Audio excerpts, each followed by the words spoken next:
नमस्ते। आज हम एक ऐसे रहस्य पर से पर्दा उठाने जा रहे हैं जो सदियों से हमारी परंपरा का हिस्सा रहा है, लेकिन शायद जिसका असली मतलब हम कहीं भूल गए हैं।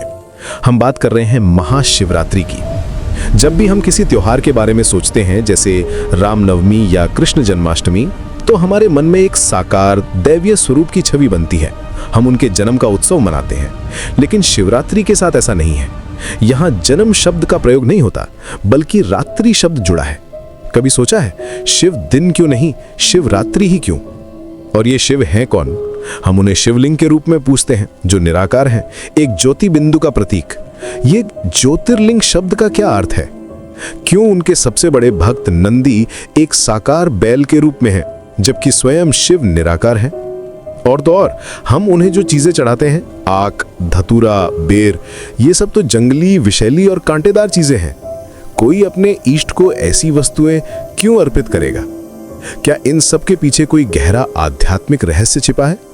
क्या व्रत रखने का मतलब सिर्फ भूखा रहना है और जागरण का मतलब केवल रात भर जागना? आज हम इन्हीं सवालों के जवाब ढूंढेंगे। हम जानेंगे कि शिवरात्रि का असली मतलब क्या है। यह सिर्फ एक रात की कहानी नहीं, बल्कि पूरे युग के परिवर्तन की गाथा है। यह कहानी है घोर अंधकार से सुनहरे सवेरे की ओर जाने की। यह कहानी है स्वयं परमपिता परमात्मा शिव के इस धरती पर अवतरित होने की।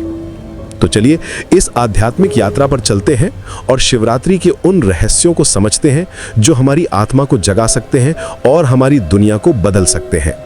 सबसे पहले इस शब्द रात्रि को ही समझते हैं।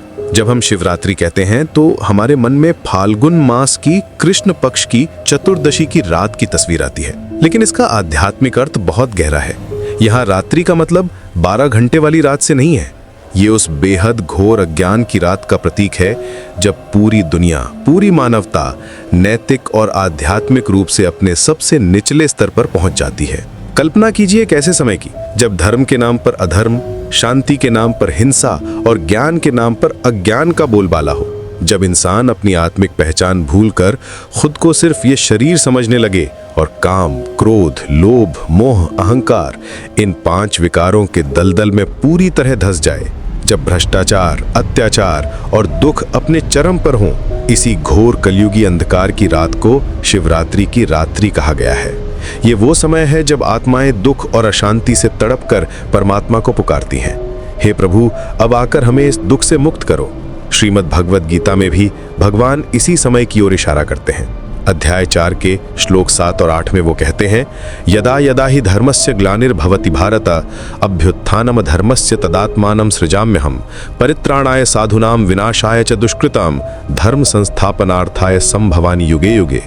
इसका अर्थ है कि हे भारत, जब जब धर्म की हानि और अधर्म की वृद्धि होती है, तब तब मैं साधु पुरुषों का उद्धार करने, दुष्कर्मियों का विनाश करने और धर्म की फिर से स्थापना करने के लिए युग युग में प्रकट होता।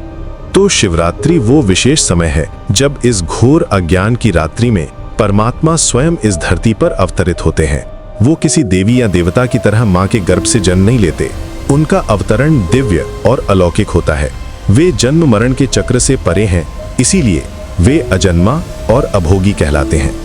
वे निराकार हैं, एक ज्योति बिंदु स्वरूप, इसीलिए उनके प्रतीक को ज्योतिर्लिंग कहा जाता है, यानी ज्योति का, प्रकाश का निराकार प्रतीक। अब सवाल उठता है कि अगर वो निराकार हैं तो वे इस धरती पर कार्य कैसे करते हैं? यहीं पर प्रजापिता ब्रह्मा का रहस्य सामने आता है। परमात्मा शिव कलयुग के अंत में, जब दुनिया पूरी तरह पतित हो चुकी होती है, तब एक साधारण वृद्ध मनुष्य के तन में प्रवेश करते हैं, जिन्हें वे प्रजापिता ब्रह्मा नाम देते हैं। ये ठीक वैसा ही है जैसे कोई ड्राइवर गाड़ी में बैठकर उसे चलाता है। शिव उस शरीर के माध्यम से अपना परिचय देते हैं और सत्य ज्ञान सुनाते हैं। ये समय जो कलयुग के अंत और सतयुग की शुरुआत के बीच का छोटा सा संक्रमण काल है, इसे ही संगम युग कहा जाता है। ये वो सबसे महत्वपूर्ण युग है जब परमात्मा स्वयं आकर इस दुनिया का परिवर्तन करते हैं। तो शिवरात्रि किसी देवी देवता का जन्मदिन नहीं, बल्कि निराकार परमपिता परमात्मा शिव के इस धरा पर दिव्य अवतरण की यादगार है। ये उस संगम युग की याद दिलाती है जब वे अज्ञान की रात को समाप्त कर ज्ञान का सवेरा लाते हैं। अब जब हम ये समझ गए हैं कि शिव कौन है और रात्रि का क्या मतलब है, तो चलिए उन परंपराओं और रीति रिवाजों के पीछे छिपे आध्यात्मिक अर्थ को समझते हैं जिन्हें हम सालों से निभाते आ रहे हैं। सबसे पहले बात करते हैं शिवलिंग पर चढ़ाई जाने वाली चीजों की। हम अक्सर देखते हैं कि लोग शिवलिंग पर आक, धतूरा, बेर जैसी जंगली और विषैली चीजें चढ़ाते हैं। ये देखने में थोड़ा अजीब लगता है ना, लेकिन इसके पीछे एक बहुत गहरा प्रतीकवाद है। परमात्मा शिव कहते हैं कि मुझे तुम्हारी किसी भौतिक वस्तु की आवश्यकता नहीं है, मैं तो भाव का भूखा हूं। तो ये चीजें चढ़ाना असल में अपनी बुराइयों और कमजोरियों को परमात्मा को समर्पित करने का प्रतीक है। जैसे आक और धतूरा विषैले पौधे हैं, वैसे ही हमारे अंदर भी काम, क्रोध, लोभ, मोह और अहंकार जैसे विषैले विकार भरे हुए हैं।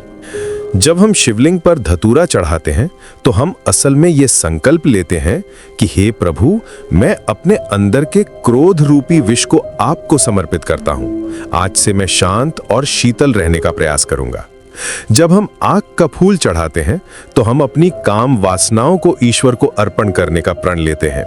इसी तरह बेर के कांटेदार फल को चढ़ाने का अर्थ है अपने ईर्ष्या और द्वेष जैसे कांटेदार स्वभाव को त्यागना। ये एक प्रतिज्ञा है, एक वादा है अपनी आत्मा से और परमात्मा से कि हम इन बुराइयों को छोड़कर अपने जीवन को शुद्ध और पवित्र बनाएंगे। लेकिन समय के साथ हम इस गहरे अर्थ को भूल गए और ये सिर्फ एक कर्म कांड बनकर रह गया। हम बाहर से तो ये चीजें चढ़ाते हैं, लेकिन अंदर के विकारों को वैसे ही पाले रखते हैं। इसीलिए पूजा पाठ करने के बाद भी जीवन में शांति और सुख का अनुभव नहीं होता। सच्ची भक्ति बाहरी दिखावे में नहीं, बल्कि आंतरिक परिवर्तन में है। अब बात करते हैं व्रत या उपवास की। शिवरात्रि पर व्रत रखने की परंपरा बहुत पुरानी है। आमतौर पर हम व्रत का मतलब अन्न जल का त्याग समझते हैं, लेकिन इसका वास्तविक आध्यात्मिक अर्थ है बुराइयों का त्याग करना। सच्चा व्रत है अपनी इंद्रियों को वश में करना, आंखों से कुछ भी बुरा ना देखना, कानों से बुरा ना सुनना, मुख से बुरे शब्द ना बोलना, मन में बुरे संकल्प ना लाना। यही सच्चा उपवास है। परमात्मा कहते हैं निरंतर अपना मन मुझ में लगाकर रखना। जब हमारा मन ईश्वर की याद में लगा रहता है तो वो अपने आप ही व्यर्थ और नकारात्मक बातों से दूर हो जाता है। ये मन को विकारों के भोजन से दूर रखने का उपवास है। अगर हम सिर्फ शरीर को भूखा रखें लेकिन मन को क्रोध, ईर्ष्या और नफरत से भरे रखें तो उस उपवास का कोई आध्यात्मिक लाभ नहीं है। सच्चा व्रत आत्मा को पवित्र करने का एक साधन है, शरीर को कष्ट देने का नहीं। इसी से जुड़ा है जागरण का कॉन्सेप्ट। शिवरात्रि पर रात भर जागने की प्रथा है। लोग भजन कीर्तन करते हैं, जो बहुत अच्छी बात है, लेकिन इसका भी एक गहरा अर्थ है। जागरण का मतलब सिर्फ आंखों से जागना नहीं है, बल्कि ज्ञान के प्रकाश में अपनी आत्मा को जगाना है। ये अज्ञान की नींद से जागने का प्रतीक है। सदियों से हम इस अज्ञान की नींद में सो रहे हैं कि मैं ये शरीर हूं। हम अपनी पहचान अपने नाम, धर्म, जाति, पद और देश से जोड़ते हैं और इसी देह अभिमान में फंसकर एक दूसरे से लड़ते रहते हैं। आध्यात्मिक जागरण का अर्थ है इस नींद से जागकर अपनी असली पहचान को जानना कि मैं एक शुद्ध, शांत, पवित्र आत्मा हूं। मैं शरीर की मालिक हूं। ये शरीर मेरा साधन है, साध्य नहीं। मेरा असली स्वरूप ज्योति बिंदु है और मेरे पिता परमात्मा शिव भी ज्योति बिंदु है। जब हम इस आत्मिक स्मृति में जाग जाते हैं तो दुनिया को देखने का हमारा नजरिया ही बदल जाता है। हमें हर किसी में वही आत्मिक भाई बहन दिखाई देते हैं। नफरत, घृणा और भेदभाव समाप्त हो जाता है। तो सच्चा जागरण है ज्ञान की रोशनी में आत्मा का जागना, ताकि माया और विकारों का अंधेरा हमें फिर से सुला ना सके। तो आप देख सकते हैं कि शिवरात्रि से जुड़ी हर परंपरा का कितना सुंदर और गहरा आध्यात्मिक रहस्य है। यह त्योहार हमें बाहरी कर्म कांडों से निकालकर आंतरिक परिवर्तन की ओर ले जाने के लिए है। यह हमें याद दिलाता है कि सच्ची पूजा अपने अवगुणों को परमात्मा पर अर्पण करना है, सच्चा व्रत विकारों का त्याग करना है और सच्चा जागरण आत्म स्वरूप में जागना है। अब हम शिवरात्रि के सबसे महत्वपूर्ण पहलू पर आते हैं। इसका उद्देश्य क्या है? परमात्मा शिव इस घोर अज्ञान की रात्रि में आकर करते क्या है? उनका डिवाइन टास्क, उनका दिव्य कर्तव्य क्या है? जैसा कि हमने गीता के श्लोक में समझा, परमात्मा का अवतरण धर्म की स्थापना और अधर्म के विनाश के लिए होता है। शिव का कार्य 3 मुख्य भागों में बटा है: स्थापना, विनाश और पालना। सबसे पहले स्थापना। परमात्मा शिव प्रजापिता ब्रह्मा के तन का आधार लेकर एक नए दिव्य सतयुगी दुनिया की स्थापना करते हैं। ये स्थापना किसी हथियार या सेना से नहीं होती, बल्कि ज्ञान और राजयोग से होती है।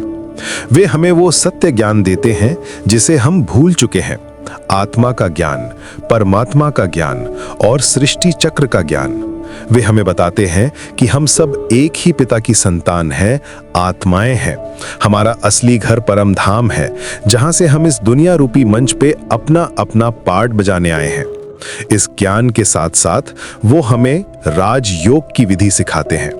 राजयोग यानी परमात्मा की याद में रहकर अपने मन और इंद्रियों पर राज्य करना। ये योग हमें अपनी आत्मा को विकारों से पाक करने की शक्ति देता है। जैसे जैसे हम इस ज्ञान और योग का अभ्यास करते हैं, हमारे अंदर के अवगुण समाप्त होने लगते हैं और दैवी गुण धारण होने लगते हैं। हम मनुष्य से देवता बनने की यात्रा पर चल पड़ते हैं। इस तरह ज्ञान और योग के आधार पर वो एक नए, पवित्र और सुखी संसार की नींव रखते हैं। दूसरा कार्य है विनाश। यहां विनाश का मतलब किसी एटम बम से दुनिया को खत्म करना नहीं है। ये पुरानी पतित कलयुगी दुनिया का विनाश है। ये उन आसुरी संस्कारों, उन विकारों और उस अधर्म का विनाश है जिसने दुनिया को नरक बना दिया है। जब सभी आत्माएं ज्ञान और योग से पवित्र हो जाती हैं, तो इस पुरानी दुनिया में रहने वाला कोई नहीं बचता। तब प्रकृति स्वयं अपनी स्वच्छता का कार्य करती है और प्राकृतिक आपदाओं के द्वारा इस पुराने मंच को साफ कर देती है, ताकि नई सतयुगी दुनिया के लिए मंच तैयार हो सके। ये विनाश कल्याणकारी है, क्योंकि ये दुख और अशांति का विनाश है। और तीसरा कार्य है पालना। जो आत्माएं परमात्मा के दिखाए रास्ते पर चलती हैं, ज्ञान और योग को अपने जीवन में धारण करती हैं, परमात्मा उन आत्माओं की पालना करते हैं। वो उन्हें हर कदम पे शक्ति देते हैं, मुश्किलों से लड़ने की हिम्मत देते हैं और उन्हें 21 जन्मों के लिए सुख और शांति का वर्षा देते हैं। वो हमारे दुख हरते हैं, इसीलिए दुख हरता कहलाते हैं। वो हमें विकारों और माया के बंधन से मुक्त करते हैं, इसीलिए मुक्तेश्वर कहलाते हैं। वो सभी आत्माओं के पति यानी मालिक हैं, इसीलिए पशुपतिनाथ कहलाते हैं। तो शिव का अवतरण इस दुनिया के सबसे बड़े ट्रांसफॉर्मेशन प्रोजेक्ट के लिए होता है। इस कलयुगी नरक समान दुनिया को बदलकर सतयुगी स्वर्ग समान दुनिया बनाना। शिवरात्रि इसी महान परिवर्तनकारी कार्य की शुरुआत का प्रतीक है। ये वो समय है जब परमात्मा आकर हमें अंधकार से प्रकाश की ओर, मृत्यु से अमरता की ओर और असत्य से सत्य की ओर ले जाते हैं। ये सिर्फ एक त्योहार नहीं, बल्कि पूरे विश्व के इतिहास का टर्निंग पॉइंट है। तो अब हम इस यात्रा के अंत में पहुंच गए हैं। हमने समझा कि शिवरात्रि का असली रहस्य क्या है। ये किसी देवी देवता के जन्म का दिन नहीं, बल्कि निराकार परमपिता परमात्मा शिव के इस धरती पर दिव्य अवतरण का यादगार पर्व है। ये उस समय की याद दिलाता है जब दुनिया घोर अज्ञान और पाप के अंधकार में डूबी होती है और परमात्मा ज्ञान का सूर्य बनकर इस रात को समाप्त करने आते हैं। हमने जाना कि रात्रि का मतलब कलयुग का अंत है, व्रत का सच्चा अर्थ विकारों का त्याग है और जागरण का असली मतलब आत्मिक स्वरूप में जागना है। शिवलिंग पर आग धतूरा चढ़ाना अपनी बुराइयों को ईश्वर को समर्पित करने का प्रतीक है। शिवरात्रि हमें याद दिलाती है कि परमात्मा इस संगम युग पर प्रजापिता ब्रह्मा के द्वारा एक नए सतयुगी दैवी संसार की स्थापना कर रहे हैं। वो हमें ज्ञान और राजयोग सिखाकर हमारे जीवन को श्रेष्ठ बना रहे हैं, ताकि हम आने वाले 21 जन्मों तक सुख, शांति और समृद्धि का अनुभव कर सकें। इसीलिए सभी पर्वों में शिवरात्रि को सर्व पर्वों में पर्व महान कहा गया है। आज जब हम अपने चारों ओर देखते हैं बढ़ता हुआ भ्रष्टाचार, हिंसा, दुख और अशांति, तो ये सब उसी कलयुगी रात्रि के लक्षण हैं जिसके बारे में हमने बात की। लेकिन शिवरात्रि हमें एक आशा की किरण देती है।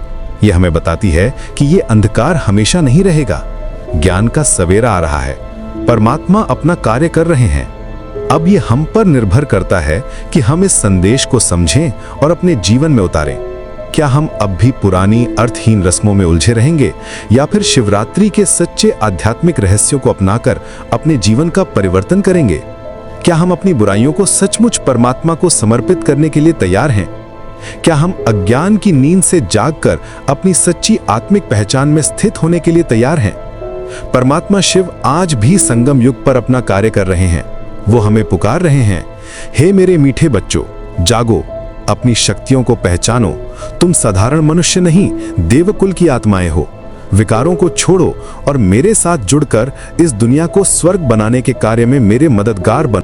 तो आइए इस शिवरात्रि पर हम एक सच्चा व्रत लें, विकारों को त्यागने का, एक सच्चा जागरण करें, अपनी आत्मा को जगाने का, और अपनी सारी कमजोरियों और बुराइयों को परमात्मा शिव पर अर्पित कर एक नए, शुद्ध और पवित्र जीवन की शुरुआत करें। क्योंकि शिवरात्रि ही वो पावन पर्व है जो नर्क को स्वर्ग में, कांटे को फूल में और मनुष्य को देवता में बदलने की क्षमता रखता है। ये अंधकार के अंत और एक सुनहरे सवेरे की शुरुआत का उत्सव है। ओम शांति।